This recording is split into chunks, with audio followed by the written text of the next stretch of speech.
नमस्कार दोस्तों, आज हम एक सफर पर निकलेंगे अंतरिक्ष के अथाह रहस्यों में।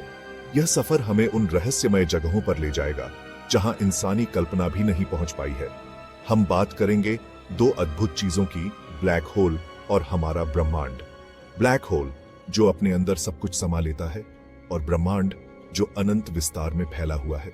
ये दोनों ही हमें सोचने पर मजबूर करते हैं, ब्रह्मांड के अस्तित्व पर, समय और स्थान की सीमाओं पर। क्या आपने कभी सोचा है कि ब्रह्मांड की शुरुआत कैसे हुई होगी, या फिर ब्लैक होल के अंदर क्या होता है?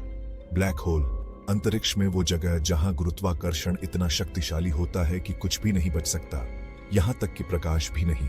यह एक ऐसी जगह है जहां समय और स्थान का अर्थ ही बदल जाता है।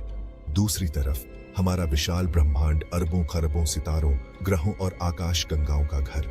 यह एक ऐसा स्थान है जहां हर तारा, हर ग्रह और हर आकाश गंगा अपनी एक अलग कहानी कहती है। दोनों ही रहस्यमय हैं, दोनों ही हमें अपनी ओर खींचते हैं, जानने के लिए, समझने के लिए। क्या हम कभी इन रहस्यों को पूरी तरह से समझ पाएंगे, या फिर ये हमेशा हमारे लिए एक पहेली बने रहेंगे? तो चलिए शुरू करते हैं ये रोमांचक सफर ब्लैक होल और ब्रह्मांड की दुनिया में।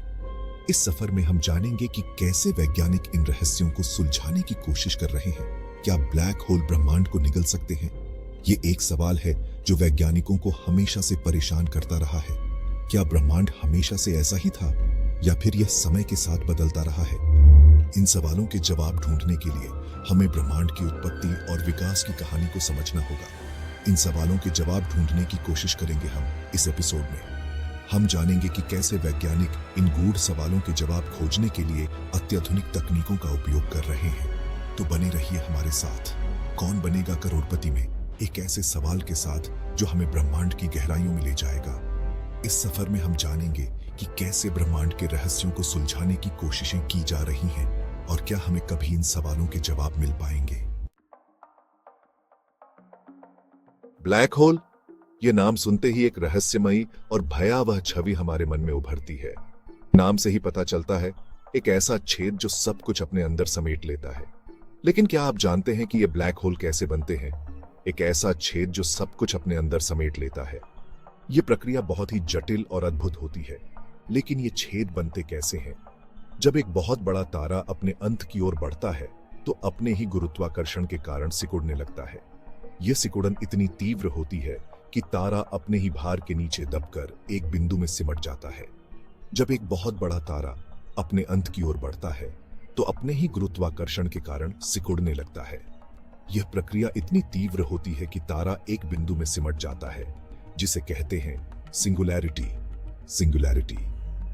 यह सिकुड़न इतनी तेज होती है कि तारा एक बिंदु में सिमट जाता है, जिसे कहते हैं सिंगुलैरिटी। सिंगुलैरिटी। सिंगुलैरिटी वह बिंदु है जहां भौतिकी के सभी नियम विफल हो जाते हैं। इस सिंगुलैरिटी के चारों ओर एक सीमा होती है, जिसे कहते हैं इवेंट होराइजन। Event horizon. यह सीमा वह बिंदु है जहां से कुछ भी वापस नहीं आ सकता। इस सीमा के अंदर गुरुत्वाकर्षण इतना प्रबल होता है कि कुछ भी बाहर नहीं निकल सकता, यहां तक कि प्रकाश भी नहीं। यही कारण है कि ब्लैक होल को देख पाना असंभव होता है। इसलिए हमें ब्लैक होल दिखाई नहीं देते, बस उनके आसपास के प्रभावों से उनकी मौजूदगी का पता चलता है। जब प्रकाश और अन्य वस्तुएं इवेंट होराइजन के पास आती हैं तो वे खींचकर अंदर चली जाती हैं। ब्लैक होल कई प्रकार के होते हैं। इनकी विविधता और आकार भी अलग अलग होते हैं। Stellar mass black hole, stellar mass black holes सूर्य से कुछ गुना बड़े होते हैं, और ये आमतौर पर एकल तारों के पतन से बनते हैं। जबकि supermassive black hole, supermassive black holes लाखों या अरबों सूर्य के द्रव्यमान के बराबर होते हैं। ये विशालकाय ब्लैक होल आकाशगंगाओं के केंद्र में पाए जाते हैं। ऐसा माना जाता है कि हर आकाशगंगा के केंद्र में एक सुपरमैसिव ब्लैक होल होता है। ये ब्लैक होल आकाशगंगा के विकास और संरचना में महत्वपूर्ण भूमिका निभाते हैं। ब्लैक होल के चारों ओर अक्सर एक अभिवृद्धि डिस्क, अक्रीशन डिस्क होती है, जिसमें गैस और धूल के कण होते हैं। ये कण ब्लैक होल में गिरते समय अत्यधिक ऊर्जा उत्पन्न करते हैं, जिससे जेट्स निकलते हैं। कभी कभी दो ब्लैक होल आपस में टकराते हैं और मिलकर एक बड़ा ब्लैक होल बनाते हैं। इस प्रक्रिया में गुरुत्वाकर्षण तरंगें उत्पन्न होती हैं, जिन्हें वैज्ञानिक विशेष उपकरणों से माप सकते हैं। ब्लैक होल के रहस्यों को समझने के लिए वैज्ञानिक लगातार नए नए प्रयोग और अवलोकन कर रहे हैं। भविष्य में हमें इन रहस्यमयी पिंडों के बारे में और भी अधिक जानकारी मिल सकती है। ब्लैक होल के 3 मुख्य गुण होते हैं: द्रव्यमान मैस, घूर्णन रोटेशन और आवेश चार्ज। द्रव्यमान ब्लैक होल के आकार और गुरुत्वाकर्षण शक्ति को निर्धारित करता है। घूर्णन ब्लैक होल के आसपास के स्पेस टाइम को घुमाता है, जिससे एक घूमता हुआ गोला बनता है, जिसे एर्गोस्फीयर कहा जाता है। आवेश ब्लैक होल के विद्युत चुंबकीय क्षेत्र को प्रभावित करता है। ब्लैक होल का गुरुत्वाकर्षण इतना शक्तिशाली होता है कि उसके पास आने वाली चीजों पर अजीबोगरीब प्रभाव पड़ते हैं। स्पेगेटिफिकेशन एक ऐसा ही प्रभाव है जिसमें ब्लैक होल के पास आने वाली चीजें न्यूडल्स की तरह खींच जाती हैं। ब्लैक होल ब्रह्मांड के सबसे रहस्यमय पिंडों में से एक है।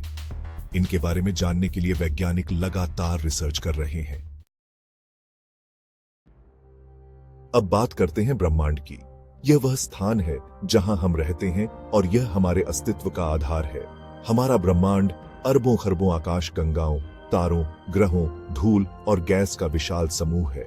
यह एक ऐसा स्थान है जहां हर चीज का अपना महत्व है और हर तत्व एक दूसरे से जुड़ा हुआ है। इसकी विशालता की कल्पना करना भी मुश्किल है। यह इतना बड़ा है कि इसे समझने के लिए हमें अपनी सोच की सीमाओं को पार करना पड़ता है। हमें दिखाई देने वाला ब्रह्मांड, जिसे हम प्रेक्षणीय ब्रह्मांड कहते हैं, लगभग 93 अरब प्रकाश वर्ष चौड़ा है। यह दूरी इतनी विशाल है कि इसे मापने के लिए हमें प्रकाश की गति का सहारा लेना पड़ता है। ब्रह्मांड मुख्य रूप से डार्क एनर्जी, डार्क मैटर और सामान्य पदार्थ से बना है। डार्क एनर्जी और डार्क मैटर के बिना ब्रह्मांड का संतुलन बनाए रखना असंभव होता। डार्क एनर्जी ब्रह्मांड के फैलाव को गति दे रही है, जबकि डार्क मैटर आकाशगंगाओं और आकाशगंगा समूहों को एक साथ रखने में मदद करता है। यह एक अदृश्य शक्ति है जो हमारे चारों ओर हर समय काम कर रही है। सामान्य पदार्थ, जिससे तारे, ग्रह और हम बने हैं, ब्रह्मांड का केवल 5% हिस्सा है। यह जानकर हैरानी होती है कि हम जिस चीज को सबसे अधिक जानते हैं वह ब्रह्मांड का एक छोटा सा हिस्सा है। ब्रह्मांड की संरचना बहुत ही जटिल है। इसमें विभिन्न प्रकार की संरचनाएं और प्रक्रियाएं शामिल हैं जो इसे एक गतिशील और जीवंत स्थान बनाती हैं। आकाशगंगाएं समूहों और महासमूहों में व्यवस्थित हैं जो एक विशाल ब्रह्मांडीय जाल का निर्माण करते हैं। यह जाल ब्रह्मांड की संरचना को एक अद्वितीय रूप देता है। यह जाल लगातार गतिशील रहता है। आकाशगंगाएं एक दूसरे के चारों ओर घूमती हैं और कभी-कभी टकराती भी हैं। यह गतिशीलता ब्रह्मांड को एक जीवंत और हमेशा बदलते रहने वाला स्थान बना